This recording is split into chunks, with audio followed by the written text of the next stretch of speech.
তরুণ জেনারেশনের জায়গা থেকে তো ধরেন আমরা রাজনীতিতে এসেছি এবং আসলে তিনি যে বললেন যে তরুণ যারা আছেন তাদের পালসের জায়গাটা মানে অ্যাকচুয়ালি আসলে আমরা তাদের ট্রাস্ট করি না দেখে আমরা রাজনীতিতে আসছি এবং মানে পুরানো যে রাজনীতিবিদরা আছে তারাই তো বিএনপিকে মেনলি লিড করছে, মানে যারা 90-এর সময়কার সময় বিশ্বাসঘাতকতা করেছে সেই নেতৃত্ব স্থানীয় লোকরাই তো মেনলি আসলে বর্তমানে বিএনপিকে নেতৃত্ব দিচ্ছে। তো সেই মানুষগুলার যে ক্যারেক্টারিস্টিক সেটা তো আমরা বিগত সময়ে দেখছি, কিন্তু সেখানে কোনো পরিবর্তন দেখছেন না।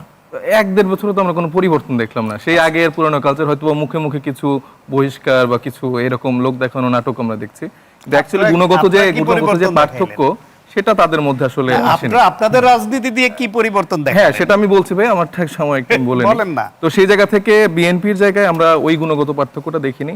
তরুণরা যে অল্প সময়ে রাজনীতি এসছে তারা তাদেরকে অনেক রকম পথ দেখিয়েছে, সেই জায়গায় আসলে তারা কতটুকু সেটা গ্রহণ করতে পেরেছে বা কতটুকু তারা অ্যালাইন্ড হতে পারবে সেটা আসলে তাদের উপর নির্ভর করছে। আর যে জায়গাটা হচ্ছে যে গুরুত্বপূর্ণ সেটা হচ্ছে যে তিনি তাদের কথার টোনেই কিন্তু এখনই বোঝা যাচ্ছে যে মানে মাইন্ড কাট চিপা, মানে যে বডি ল্যাঙ্গুয়েজে তারা কথা বলছেন বা যে কনফিডেন্সের ওভার কনফিডেন্সের সাথে বলছে, মানে তারা অলরেডি ক্ষমতায় অলরেডি চলে আসছে।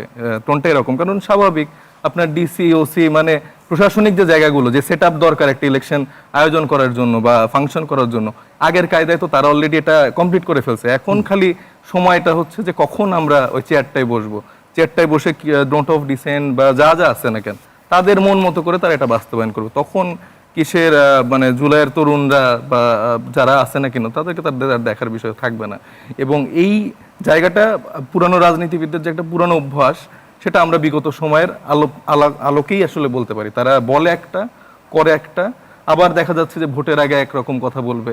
আর যদি তারা মানে সিস্টেমটা না চেঞ্জ করে, আওয়ামী লীগের কায়দা তো তাদের ওই টুলগুলো ব্যবহার করে তারা আসলে 17 বছর বা 15 বছর কম বেশি এদিক সেদিক থাকবে, আবার নেক্সট জেনারেশনের কোনো জেন আলফা বা সেখানকার তরুণদের জীবন দিতে হবে, আবার তাদের আহত হতে হবে এবং তারা ওইভাবে আবার পলায়ন করতে হবে। তো এই জায়গাগুলোতে তরুণরা আসলে আস্থা রাখতে পারে না। এবং আমি মনে করি শুধু তরুণরা না, বাংলাদেশের যে আমি যে 70% জনগণের কথা বললাম, মোর দ্যান দ্যাট, যে তারা আসলে এই পুরনো যে রাজনীতিবিদরা তাদের এই বডি ল্যাঙ্গুয়েজ তাদের এই ওভার কনফিডেন্স এটার উপর তারা আসলে আস্থা রাখতে পারছেন এবং তারা যেভাবে আসলে একটা কারণে তারা একটা লিগ্যাল ফ্রেম অথবা বাস্তবায়নের একটা রূপরেখা চাচ্ছে, সেই জায়গা থেকে রূপরেখা চাচ্ছে। কারণ মানে তারা তো আমি বললাম যে একটা সেটআপ মোটামুটি রেডি করে তারা কনফিডেন্ট এখন যে জাস্ট ক্ষমতার পালা বদলের জায়গায় পরে না মানলে কি করবেন প্রশ্ন রাখছেন আপনার কাছে। আপনার শেখ হাসিনা অনেক কাগজ তৈরি করেছিল, সংবিধানের এই স্বাধীনতার চেতনা, মুক্তিযুদ্ধের চেতনা, বাবার চেতনা, পরিবারের চেতনা, এই হাত দেওয়া যাবে না, অপরিবর্তনযোগ্য আছে এটা। সুতরাং কাগজের পরিবর্তন করলেন জোর করে আপনারা, ইচ্ছার বিরুদ্ধে বাধ্য করে কাউকে, সেটা XYZ জামাত হোক বিএনপি হোক অন্য হোক, পরে এসে মানলো না, তখনও তো সে একই প্রতিবাদী লাগবে। দেখেন এই মানা না মানা এবং কাগজ হলেই কি হাসিনা সিনড্রোমটা বলছেন ভাই, মানে ভুল প্রেক্ষাপটে আপনি উল্লেখ করছেন। প্রেক্ষাপটটা বরং যে আপনারা যে সাইডে আছেন সেই সাইডটাকে উল্লেখ করা উচিত, কারণ আপনাদের ক্ষেত্রে মানা না মানা, গায়ের জোরে তাল গাছটা আমার, সেই জায়গাগুলো বারবার আপনারাই আনছেন। এই জুলাই চার্টারে যে বিষয়গুলো, জুলাই চার্টারের বিষয়গুলো আমাদের থেকে আসে নাই। ইনভাইট করেন কথাগুলো, আপনারা যে রাজনীতি দিতে চেয়েছিলেন তার কত শতাংশ দিতে পেরেছেন? আপনারা নারী কেলেঙ্কারিতে জড়াচ্ছেন, আপনারা আর্থিক কেলেঙ্কারিতে জড়াচ্ছেন, আপনারা দম্ভ দেখাচ্ছেন, আপনারা এই উপদেষ্টাদেরকে নিয়ে প্রকাশ্যে বলে দিতে পারছেন যে সেফ এক্সিট মৃত্যু ছাড়া সেফ এক্সিট হবে না। আপনারা আপনাদের প্রতিনিধি এই 2 সপ্তাহ আগে একটা আলোচনা অনুষ্ঠানে একটা সংবাদ মাধ্যম কমিশনের প্রধান ছিলেন, তার প্রশ্ন করছিলেন যে আপনারা একটা টেলিভিশনকে চ্যানেলকে অনুমোদন দিয়েছেন, উপদেষ্টা নিজে অস্বীকার করেছে আমরা কোনো অনুমোদন দিইনি, আর আজকে আপনাদের লোকদেরকে 2টো দিয়েছেন। আপনারাই তো অঙ্গীকার করে অঙ্গীকার রাখেন না, আপনারা পুরনো পদ্ধতি ধারণ করে টিভি চ্যানেলের পারমিশন আপনারা কি করলেন? ভাই আমি বলি একটু শান্ত হন। 53 বছর ধরে আপনারা যেই রাজনীতির প্রেক্ষাপট তৈরি করে রাখছেন সেটা তো তরুণরা এসে রাতারাতি একদিনে পরিবর্তন করবে। এটা তো আপনাদের জনগণ নাই, আমাদের তো জনগণ আছে। পরিবর্তন করে দেখেন, এই কালচারটা এখন এস্টাবলিশ করতে পারি না যে আসলে একজনের কি বলে যে এটা শোনা শেষ করি যে আপনাদের সময় আপনারা কথা বলতে ভাই শেষ করুন। তো যেটা বলছিলাম যে 53 বছর ধরে আপনারা যেই মানে চরিত্র বানিয়ে রেখেছেন, যেই ফ্যাসিলিটেশন দিয়ে রেখেছেন, যেভাবে আপনারা টিভি চ্যানেল দখল করে রেখেছেন, সেখানে আপনারা যদি একদিনে নতুনত্ব চান, একদিনে সব চান, তাহলে তো হলো না। আপনারা যে দুটা চ্যানেলের কথা বলতেছেন, তাই দুটা চ্যানেলের একটা চ্যানেলের অংশীদার হচ্ছে যে বিএনপি সৌদি আরবের সভাপতি। আপনি যদি একটু খেয়াল করেন, আপনি খোঁজ নেন কারা এর পিছনে আছে, এর মালিক কারা, দেখবেন যে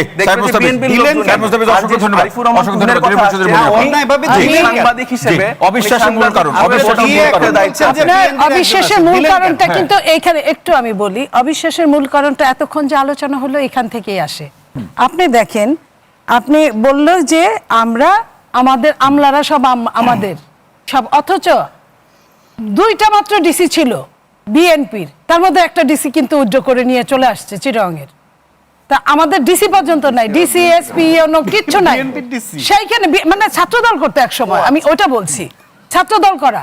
তো সেইখানে যেখানে জামাতের কথা বলা হয় যে তারা সব জায়গায়, এবং জামাতের বি টিমকে এটা কিন্তু সবাই জানে। তো এখন আমার কথা হলো যে এই কিছুক্ষণ আগে একটা কথা আসলো যে লটারি করে গণভোট হবে, এই কথাটা কিন্তু কিছুদিন আগে আমলাদেরও সাজাতে হবে লটারি করে, এরকম কথা আসছিল। তো যদি তাই হয় তাহলে লটারি করে সাধারণ নির্বাচনটাও হয়ে যাক, এমপি ইলেকশনটা, এটা আর বাদ থাকবে কেন, আমি এটা মনে করি। এবং এইখানে এই যে জোকার কাজল একটা কথা বলছিল যে বাচ্চা সারাক্ষণ বলে কলা দাও কলা দাও, কলা খাবে সে রাত 3টার সময়, অনেক কষ্টে বাপে আনছে, আইনার ছেলের আদর করে কলাটা সুলাই দিছে, বলে সুলাইলা কেন বুঝায় দাও। আজকের যে অবস্থাটা হয়েছে, এই যে কলাটা সুলাইলা কেন, আপনার সংবিধান সম্পর্কিত প্রস্তাব বাস্তবায়নে রাজনৈতিক দলগুলোর কাছে 6টি সুপারিশ পেয়েছিল জাতীয় ঐক্যমত কমিশন। সেগুলোর একটা হলো গণভোট, বিশেষ সাংবাদিক আদেশ, গণপরিষদ গঠন, আগামী সংসদের মাধ্যমে বাস্তবায়ন, সংসদকে সংবিধান সংস্কার সভা হিসেবে প্রতিষ্ঠা এবং সুপ্রিম কোর্টের মতামত চাওয়া।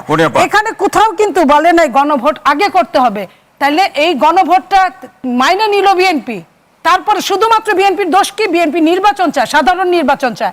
সাধারণ নির্বাচন চাওয়া কি একটা অনির্বাচিত দেশের জন্য এটা কি খুব বেশি অপরাধ?